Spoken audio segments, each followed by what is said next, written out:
आदित्य एक छोटे से गांव का रहने वाला लड़का था। वह हमेशा अपनी परछाई से डरता था। बचपन से ही उसकी परछाई में कुछ अजीब हरकतें होती थीं, जैसे वह कभी-कभी खुद से अलग होकर हिलती-डुलती नजर आती। उसकी मां ने इसे अंधविश्वास कहकर टाल दिया, लेकिन आदित्य जानता था कि कुछ तो गड़बड़ है।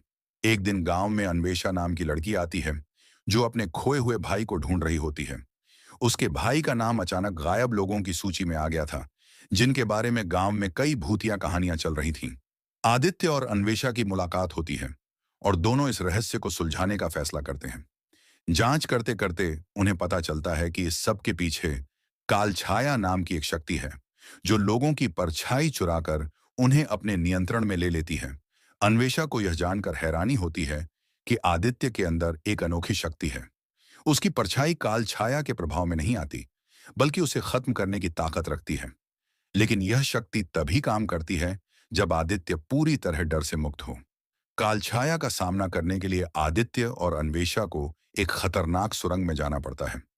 इस दौरान दोनों के बीच एक गहरा जुड़ाव होता है।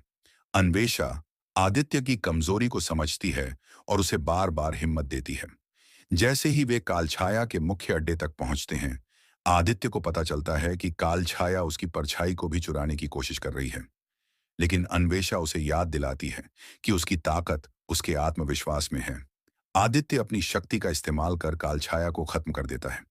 लेकिन जैसे ही कालछाया मिटती है, आदित्य को यह समझ में आता है कि वह शक्ति उसे उसके पिता से विरासत में मिली थी, जो खुद एक रहस्यमयी योद्धा थे। रहस्य सुलझ जाता है और अन्वेषा का भाई भी मिल जाता है। अन्वेषा और आदित्य के बीच एक गहरा संबंध बन जाता है। लेकिन कहानी यहीं खत्म नहीं होती, क्योंकि आदित्य को अब अपनी शक्तियों का उपयोग बड़े खतरों के खिलाफ करना है।